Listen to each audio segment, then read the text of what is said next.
Alhamdulillah, terima kasih atas sambutannya dari Mas Teguh.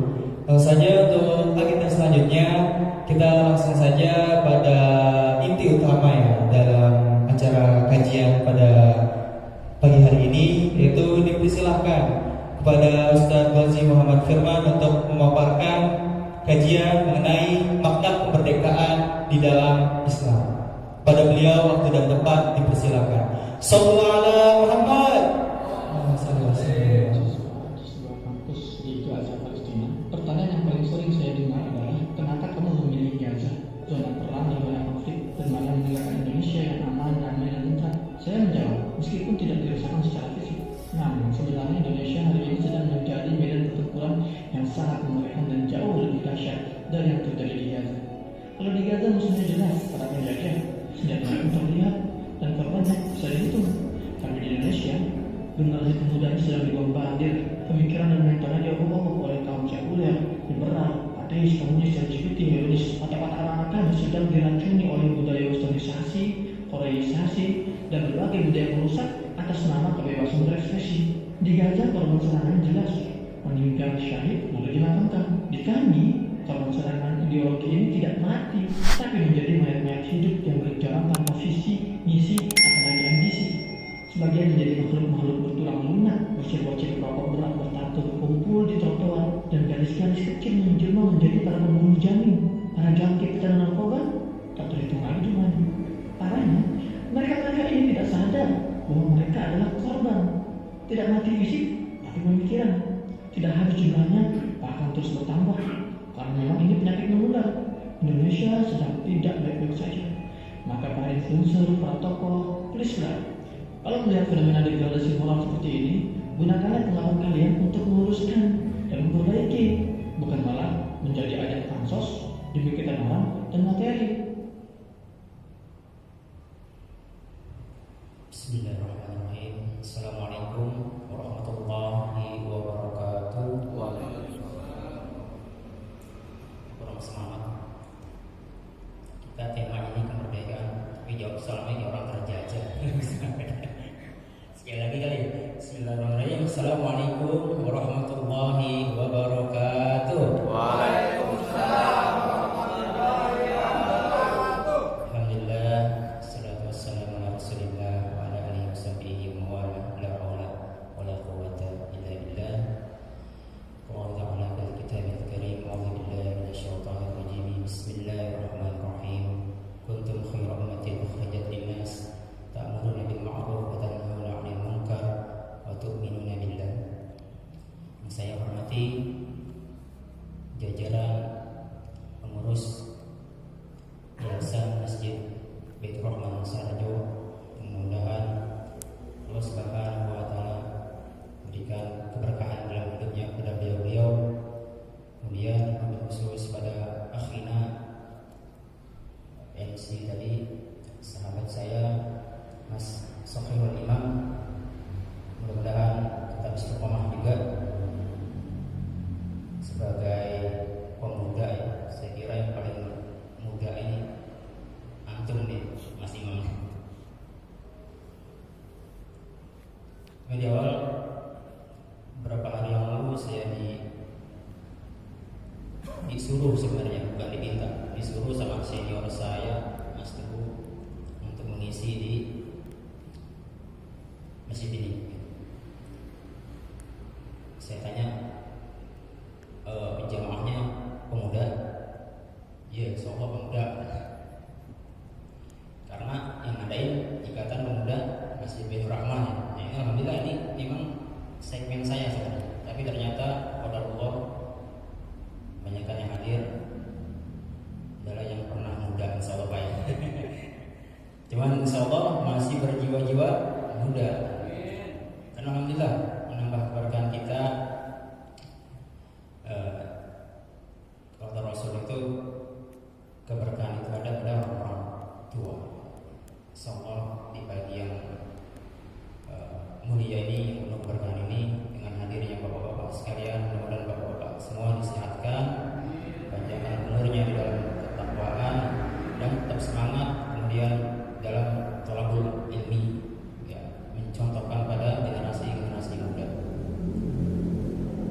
Baik, sebelumnya juga saya mohon maaf ya, saya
sebuah organisasi Islam yang namanya Nahdlatul Ulama, yaitu artinya kebangkitan ulama.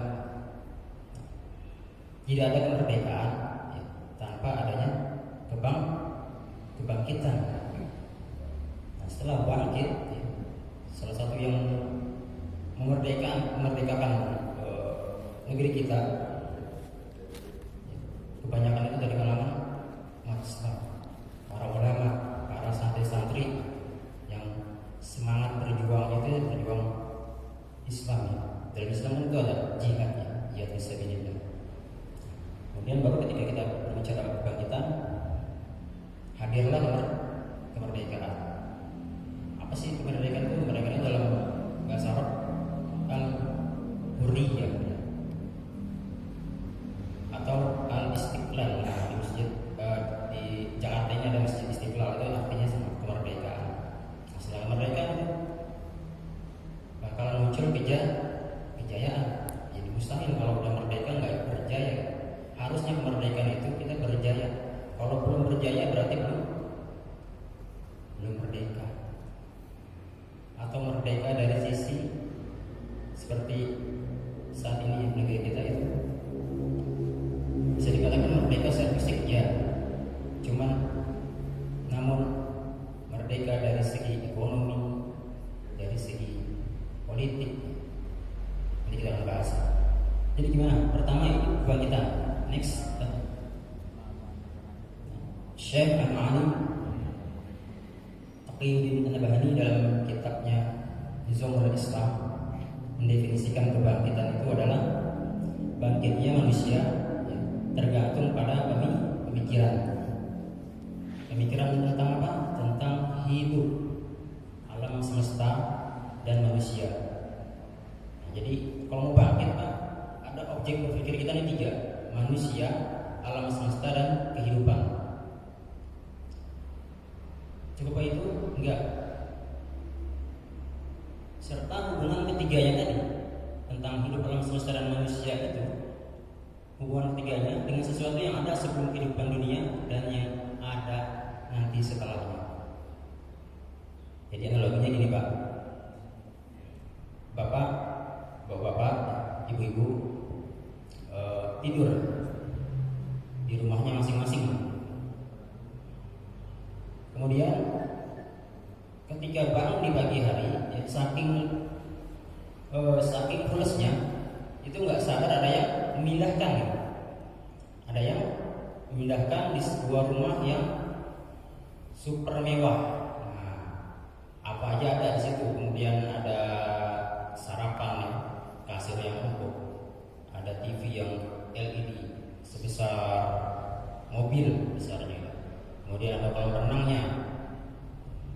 Jadi berbanding terbalik dengan rumah kita yang mungkin sederhana. Nah, ketika kita bangun di rumah mewah tersebut, kira-kira apa hal pertama yang kita lakukan? Apa mau langsung sarapan? Hah? Kaget. Emang orang Indonesia banyak kan kagetan ya? Kira-kira apa?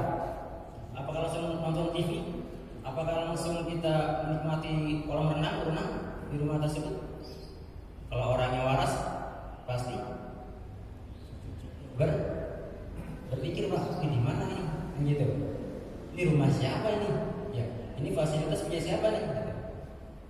Nah, begitu juga kita tarik ke hal yang lebih luas, yaitu kehidupan. Next aja.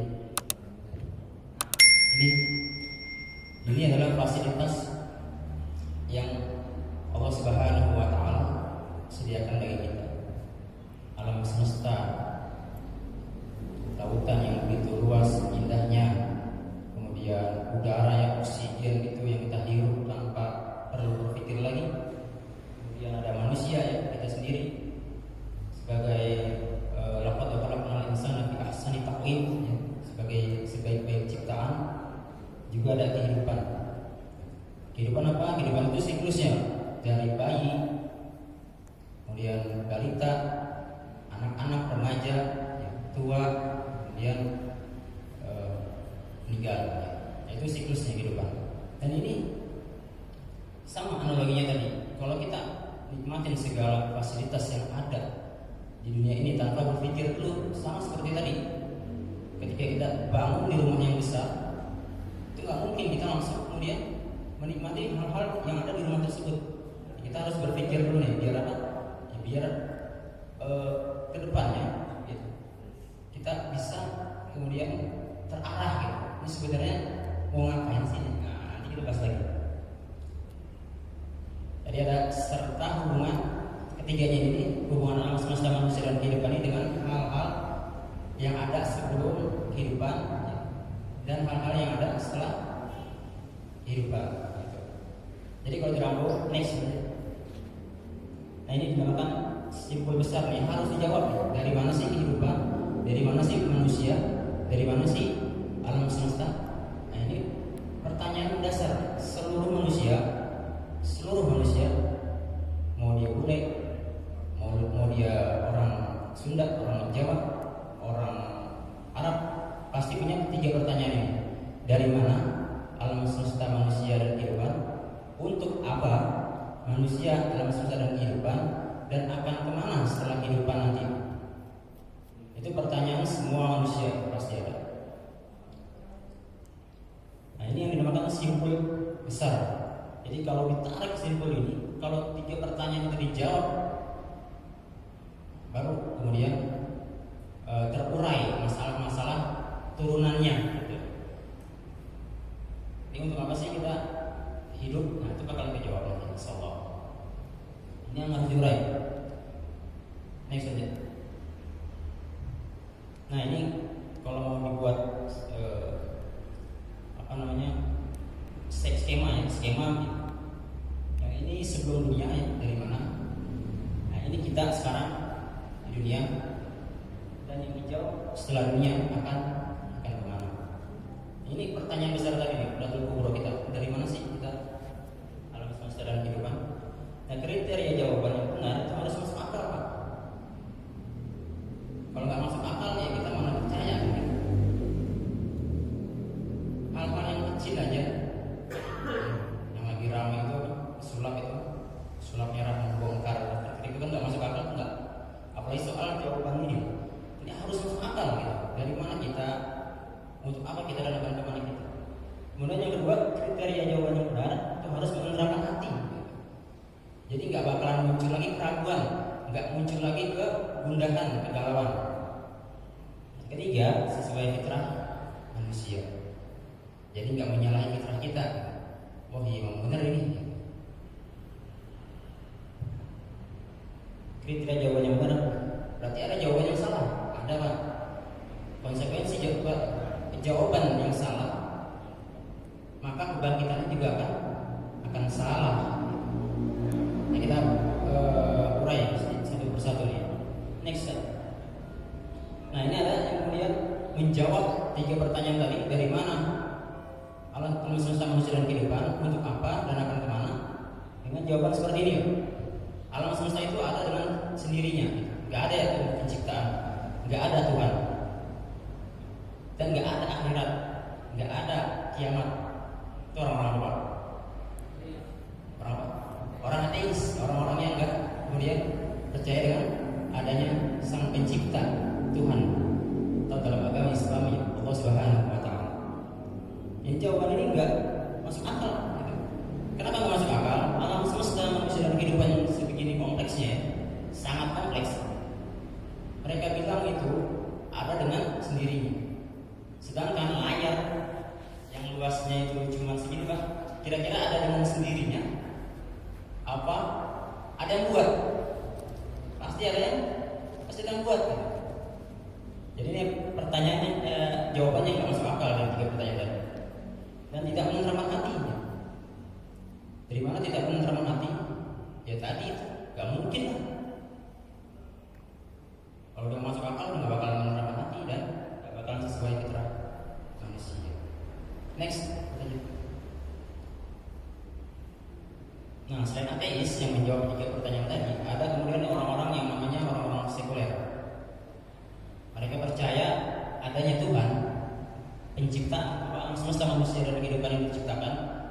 Cuma Tuhan itu enggak menurunkan aturan. Nah, jadi di dunia ini semua mereka yang buat aturan, halal haramnya mereka yang buat, boleh enggaknya mereka yang buat. Untuk apa?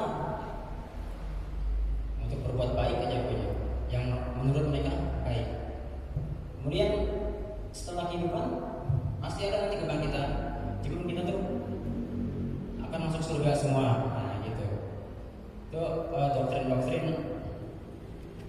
orang-orang Nasrani yang masuk ke pemuda kita tuh. Muda foya-foya, tua kaya raya, mati masuk surga. Yang masuk, gimana kita mau masuk surga ketika timbang kita masuk surga atau masuk neraka itu dari mana gitu? Kalau enggak dari Sang Pencipta gitu. Apakah yang membuat aturan di dunia ini yang kemudian bisa menentukan yang mana boleh masuk surga dan yang mana boleh masuk neraka? Nah, ini jawaban ini tidak juga masuk di akal. Banyak kira-kira apa yang seperti ini, Pak? Bahkan di kalangan umat Islam itu banyak yang terracuni dengan virus sekulerisme ini. Contoh, sholat itu nggak usah 5 waktu. Banyak apa? Menjangkiti pemuda-pemuda kita tuh. Sholat mantap Jumat aja, seminggu sekali.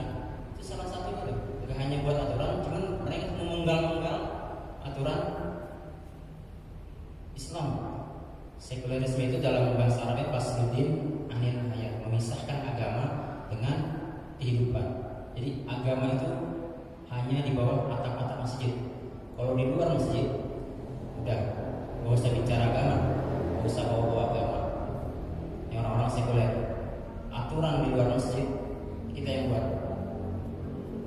Makanya ketika sholat menutup aurat ya oleh wanita, dan ketika sudah selesai sholat ya, semua mereka lagi pakaian.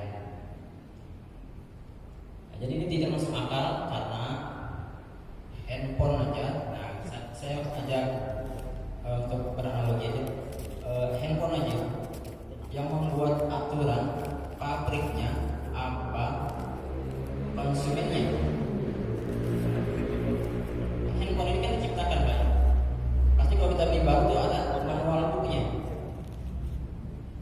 Pasti ada petunjuk, buku petunjuk. Dan itu pasti dikeluarkan oleh pabrik ini. Karena bahaya kalau misalnya konsumen yang kemudian bikin aturan sendiri yang harusnya tidak dikenain air bakalan rusak. Yang lebih tahu tentang ciptaannya adalah yang menciptakan. Jadi tidak masuk akal dan tidak menenteramkan hati, tidak sesuai dengan manusia. Next aja. Nah, ini Islam. Islam itu menjawab 3 pertanyaan tadi itu dari mana? Manusia, alam semesta dan kehidupan, dan dari Allah Subhanahu wa taala yang menciptakan. Inna fi khalqis samawati wal ardi wa ikhtilafil laili wan nahari laayatin liulil albab. Sesungguhnya dalam penciptaan langit dan bumi dan bergantinya silih bergantinya malam dan siang terdapat tanda-tanda bagi orang-orang yang berakal. Allah Subhanahu wa taala tidak hanya menciptakan tapi juga menurunkan aturan. Tadi yang menciptakan pasti lebih tahu, paling tahu ya tentang apa yang diciptakannya. Sang pencipta itu lebih tahu apa yang diciptakan. Kemudian dalam Islam dunia mau apa? Wa ma khalaqtul jinna wal insa illa liya'budun. Tidak kuciptakan jin dan manusia melainkan untuk beribadah padaku. Nah, setelah di dunia mau kemana? Itu akan ada al-qari'ah, mal qari'ah wa ma adraka kama qari'ah, itu hari kiamat. Kemudian ada hisab. Hisab ini yang kemudian menentukan kita di surga dan neraka. Tolak ukurnya apa? Tolak ukurnya adalah aturan. Kalau kita lebih banyak mengikuti aturan, insyaallah surga. Kalau kita menyelisih aturan yang Allah Subhanahu wa taala turunkan, sudah jelas tempatnya di next nya. Nah, jadi poin pertama tadi tentang kebangkitan, sumber kebangkitan manusia, kesempurnaan Islam. Allah tuh sayang sama kita. Allah tuh tidak hanya menciptakan kita, tapi Allah Subhanahu wa taala juga menurunkan seperangkat aturan yang sempurna, yaitu Islam. Dalam surat Al-Maidah ayat 3, "Al-yawma akmaltu lakum dinakum wa atmamtu 'alaikum ni'mati wa raditu lakum al-Islam dinan." Pada hari ini telah aku sempurnakan bagi kalian din, dan telah aku sempurnakan pula nikmatku atas kalian, dan aku ridho al-Islam sebagai ad-din bagi kalian. Jadi satu-satunya jawaban yang Allah ridho itu tadi Islam. Ateis itu udah jelas, sekuler nggak diridhoi semua. Satu-satunya sumber kebangkitan yang diridhoi Allah adalah Islam. Next saja. Apa sih Islam? Nah, ini wujud kesempurnaan Islam. Definisi sederhananya, Islam adalah agama yang diturunkan Allah melalui perintah, melalui wasilah ya, perantara malaikat Jibril kepada Nabi Muhammad SAW, yang mengatur hubungan manusia dengan penciptanya, dengan dirinya sendiri dan dengan sesamanya. Nah, ini wujud kesempurnaan Islam. Islam mengatur hubungan manusia dengan penciptanya, salah satunya dengan sholat, puasa, haji, itu bagian ibadah makhluk. Yang kedua, Islam mengatur manusia dengan dirinya sendiri, yaitu makan, minum, pakaian, akhlak dan sebagainya. Itu diatur sama Islam. Ini wujud kesempurnaan Islam. Dan yang terakhir, mengatur hubungan manusia dengan sesama. Itu meliputi muamalah, ada fikihnya muamalah, fikih nikah, sistem ekonomi, gimana sistem pendidikan, perpolitikan, hukum. Ini wujud kesempurnaan Islam. Ini adalah sumber kebangkitan jika diterapkan ketiga dimensi ini. Makanya kan kita di dimensi pertama ini udah dikerjakan, udah Pak, meskipun masih banyak yang meninggalkan. Di sini dimensi kedua dikerjakan Pak, meskipun masih banyak yang meninggalkannya. Halal-halalnya dimakan dengan yang haram, yang hasil yang haram, tapi dikerjakan masih banyak yang. Cuma di dimensi yang ketiga ini kayak muamalah oke, masih dipakai, nikah masih, sistem ekonomi enggak. Dan Islam sekarang yang terapkan sistem ekonomi dibawahi. Sistem pendidikan pun bukan Islam ya. Sistem pendidikan sekuler tadi yang memisahkan agama dengan kehidupan. Sistem perpolitikan pun begitu sama. Makanya nggak heran banyak koruptor. Perpolitikan itu nggak diatur dengan Islam. Hukum apalagi jauh dari nilai Islam. Next saja. Nah, sumber kebangkitan tadi dari Islam. Nah, ini yang sudah terbukti di zaman para sahabat, zaman Rasulullah SAW, para sahabat. Nah, ini makna merdeka. Para sahabat itu orang-orang yang merdeka. Ini salah satu buktinya. Ini ada kisah pada masa Khalifah Umar bin Khattab radhiyallahu anhu. Ketika akan pecahnya perang Qadisiyah. Perang Qadisiyah itu adalah perang ketika kaum muslim berhadapan dengan 120.000 tentara Persia.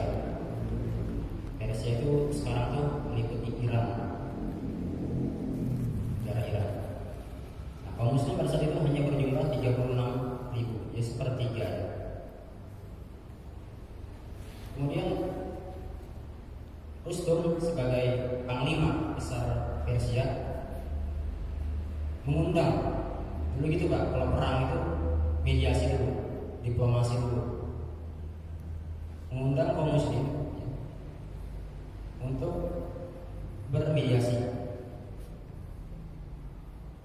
Dikirimlah sama panglima Islam pada saat itu, saat bin Abi Waqqas, seorang yang bernama sama sahabat Rib'i bin Amir.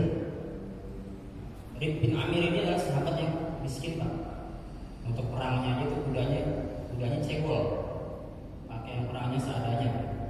Bahkan penutup kepalanya itu adalah dari alat-alat masak ya. Saking miskin. Ini yang dikirim kepada Persia. Persia itu sekarang itu sekelas Rusia.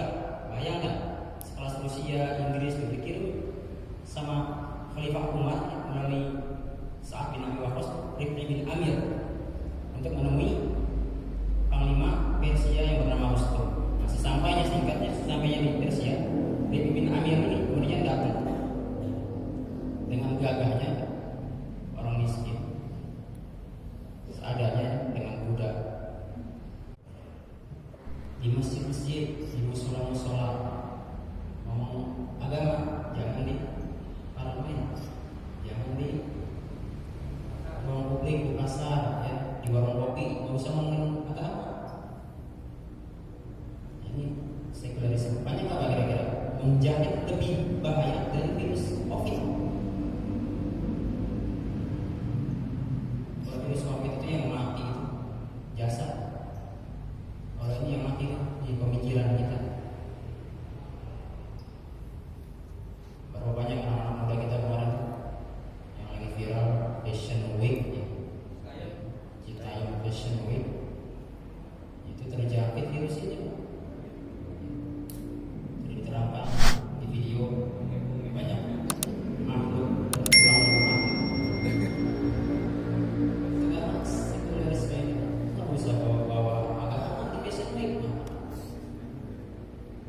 Untuk auratnya pas sholat aja, di luar sholat itu buka-bukaan di sekularisme.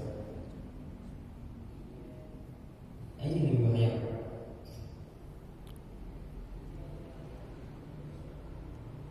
Ini itu aja dari saya. Silakan kalau ada yang bertanya sambil nunggu sarapan, insyaallah kalau bisa saya jawab, semua saya jawab.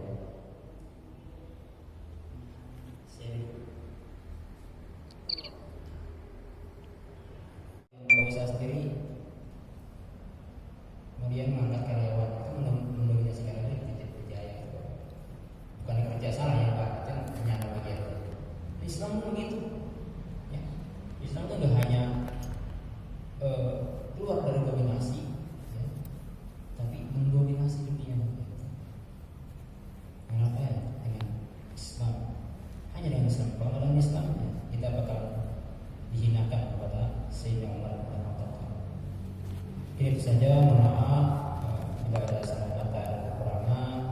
Saya berterima kasih Bapak-bapak. Kemudian menyimak ya, ocehan mungkin saya lebih pantas disebut anak-anak Bapak. Assalamualaikum warahmatullahi wabarakatuh. Waalaikumsalam warahmatullahi wabarakatuh.